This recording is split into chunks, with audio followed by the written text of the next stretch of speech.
ქვეყანას დააგდა კაცი.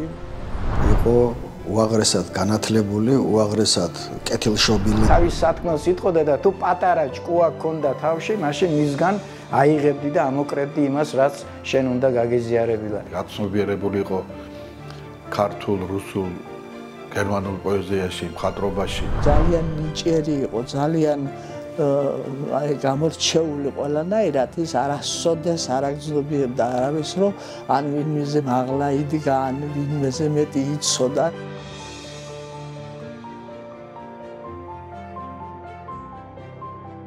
რენალდი ჩემზე უფროსი იყო, იგი რამდენიმე წლით ადრე სწავლობდა ჩემ სპეციალობაზე პოლიტექნიკურ ინსტიტუტში.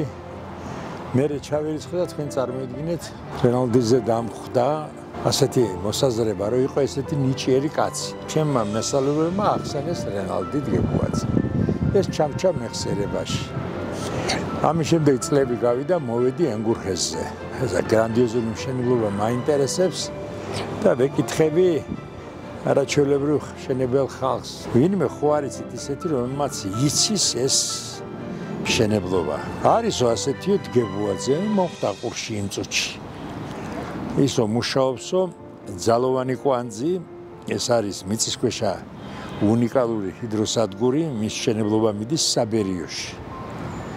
იქ არისო ტექნიკური სამმართველოს უფროსი. აი ეს კაცი არისო ენციკლოპედიურად განათლებული და დამიხასიათეს.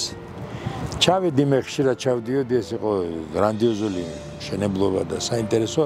ერთ-ერთი ხელმძღვანელი ვარ მშენებლობის, ზოგოს ინჟინერს მაინტერესებს, გარდა სხვა ყველაფრისა თვითონ ეს გადაწყვეტილებები. პირველად ცხოვრებაში შეხვდი რენალდის. დავჯექით ჩვენ რამდენიმე საათი ვილაპარაკეთ. წინასწარ მინდა გითხრათ, რომ რამდენიმე წუთში გადამედოს საოცარი გზნობა, რომ ეს ის ნაკრები კაცია. ვატყობ, რომ არასდროს შეკითხვა, რომელზეც არ უპასუხოს. ეს არის კაცი მოსული არა იმ სამსახურებრივით, რომელსაც ასრულებს, არამედ დიდი დიაპაზონი აქვს ძალიან. გავიცანით ასე ერთმანეთი, მოვეფერე, მოვესიყვარულე. ველაპარაკე მის უფროს. მოკლედ მითხრა, ეგ კაცი არისო, ჩვენთან მიყავს ყველაფერი, ხელი არ მოკიდოთ ამას, მე დავაწინაურებ აქ ადგილზეო.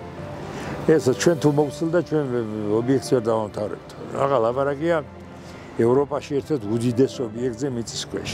ამასობაში ბედმა გადამაგდო გალის რაიონში, როგორც ხდებოდა მაშინ, მომაცილეს ენგურგეს, გაჩნდა თანამდებობა ხელმძღვანელი ვარ პარტიის რაიკომში და დაუძახე რენალდის რატომ. შემდგომიდან როგორ სამოსაყვანია კაცი, რომელიც მისი სპეციალობით პრიადოსანი. ნახევარი სიტყვით გაუგეთ ერთმანეთს. ერთი კუთხით რო შევხედოთ, რენალდი კონკურენტი იყო ყველა ახალგაზრდისთვის, მაგრამ ყველაზე ნაკლებად ეს იგრძნებოდა რენალდის მიმართ. ნენა არ მოგუტრიალდებოდა კაცს, რომ რენალდის მიმართ მეტოქეობა და რაღაცა გამოეჩინა. და ინფორმაციები რომ მოდიოდა ჩემთან, ხელმძღვანელი ვარ, ხო? ისიც განსხვავებული ყველასგან. ბევრი იყო ძალიან, რომ დიდი მადლობა, რომ ეს აქაური კაცი თქვენ დააბრუნეთ აქ.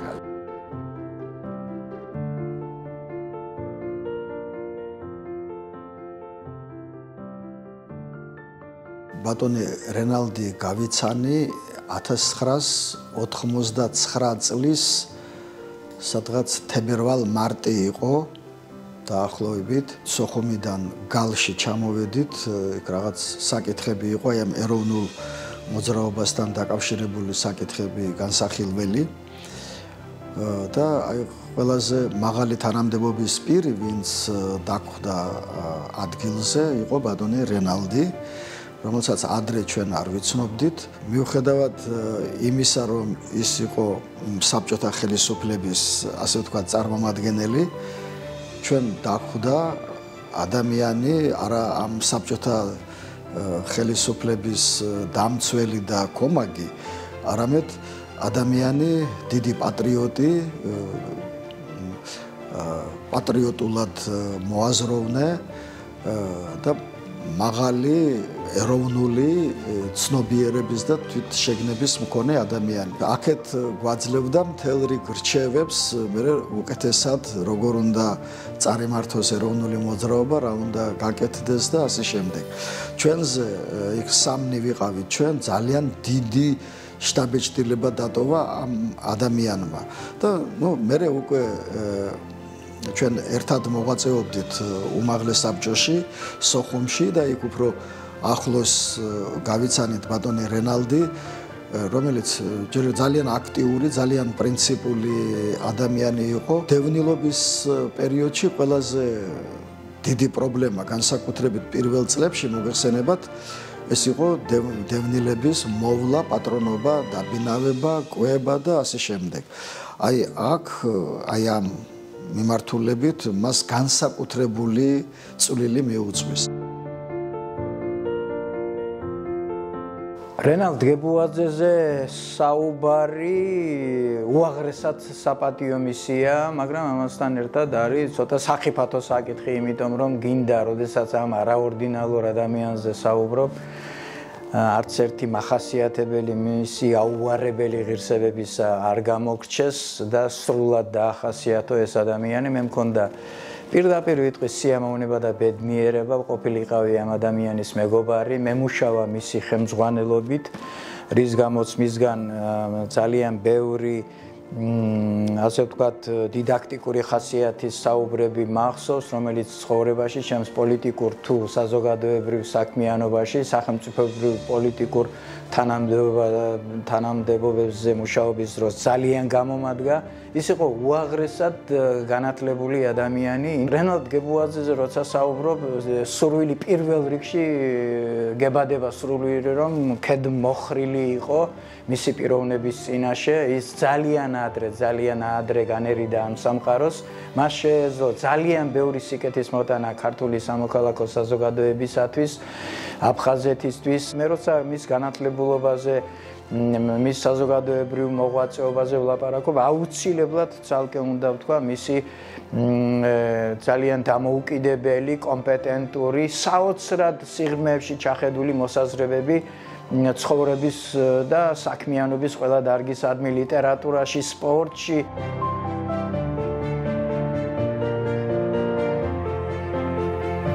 სიმართლე გითხრათ, ძალიან იმძიმს რენალდზე წარსულში საუბარი, იმიტომ რომ მასთან რაღაც განსაკუთრებული ურთიერთობა მქონდა. ბევრი რაღაცის გამო. ენების შესახებ მაგას განსაკუთრებული რაღაც ნიჭი ჰქონდა ლიტერატურაში ზოგადად. აი ფლობერს და გიოტეს გერმანულ ენაზე კითხულობდა ჩვენთან, როცა გავიცანი, მე ინგლისური მქონდა ნასწავლი სკოლაში, ინსტიტუტში და რენალდის გერმანული. და როცა გაიგო რომ მე ინგლისურად მაქვს რაღაც გავლილი კურსები სწავლა ინსტიტუტში და სკოლაში მან თქვა ვახტანგ მოდი ვის და მასწავლე ინგლისური ენავა და ხლა მე რისი მასწავლებელი ვიყავი, მაგრამ ერთი სიტყვით მეცადინეობა დავიწყე და 9 წელიწადში უკვე პრაქტიკულად დედანში კითხულობდა შექსპირს და ინგლისურ პოეზიას. რენალდის გენეტიკურად ჰქონდა ეს ნიჭი. რენალდის ცხოვრებას რომ ვუკვირდები, აბსოლუტურად კანონზომიერი იყო ყველაფერი, რაც მას თქვათ შინაგანად ჰქონდა ეს სულიერი სიწმინდე, მაღალი ზნეობა, გამჭრიახობა, ის ახლებურად მოაზროვნე პიროვნება იყო და აბსოლუტურად სწორად საზღვარდა იმას თუ რა გზით უნდა წასულიყო საქართველო, რა ახალი ძალები უნდა მოსულიყვნენ. მოსიყვარულე მამა, მიუხედავად იმისა, რომ ძალიან დატვირთული იყო, მაინც ყოველთვის მათთვის გამონახავდა ხოლმე დროს, მაგრამ ძალიან მოუცლელი. და მე, რა თქმა უნდა, მუშაობდი კიდეც სხვათა შორის მეც დიდ თანამდებობაზე ვიყავი. გალის რაიონის ასეთი შტატი შემოვიდა პროფკავშირების ხაზით რაიკომის მდივანი. ჩემი უღლე ხო პარტიის რაიკომის მდივანი გახდათ და ბავშვები ბაღშიც დამყავდა და ყველანაირად ვასწრებდი და ვცდილობდი რომ ჩემი მეუღლისთვის ის ტვირთი ოჯახური და ყველანაირი სამერიდებინა, იმიტომ რომ ისეთი დაკავებული და დატვირთული იყო. ჩემი შვილიშვილები საბა, უფროსი შვილიშვილი რენალდი როცა გარდაიცვალა 2 კვირის იყო. ბაბუამის ორჯერ არ ყავდა ნანახი. 13 ოქტომბერს ვართ ორივე მე და ჩემი მეუღლე დაბადებული. და 16 ოქტომბერს დაიბადა საბა, ჩვენი საჩუქარი იყო ფაქტიურად. 7 ნოემბერს ჩემი მეუღლე დაიღო 2 კვირის სტაჟი. ბაბუას შესახებ რა თქმა უნდა ეს ჩემიდან და გადმოცემიდან იციან, თორემ რა თქმა უნდა ამათ საერთოდ არ ახსოვთ, მაგრამ იციან რომ ის დიდი ბაბუა ჩემი დიდი მამამთილი ეგნატე გებუაძეს ეს ცნობილი პიროვნება იყო არა მარტო აფხაზეთში, არა მარტო საქართველოში, არამედ მთელ საბჭოთა კავშირში. რენალდიმ არ იცოდა თქმა ვინ იყო, საიდან იყო, რა ოჯახიდან იყო, არასდროს არ იტყოდა ამას და თურმე მართლაც ესეთი ოჯახიდან ეს იყო ოჯახი მართლაც გამორჩეული, რომელიც ალბათ აღარც განმეორდება. ჩემი დედამთილი, მამამთილი, ჩემი მულები, ჩემი მაზლები, ყველანი გამორჩეულები, ბრწყინვალე, კეთილშობილები, უღალატოები, უანგაროები და ღირსეულად რო ემსახურებოდნენ თავის ქვეყანას, თავის ხალხს და თავის სოფლს და თავის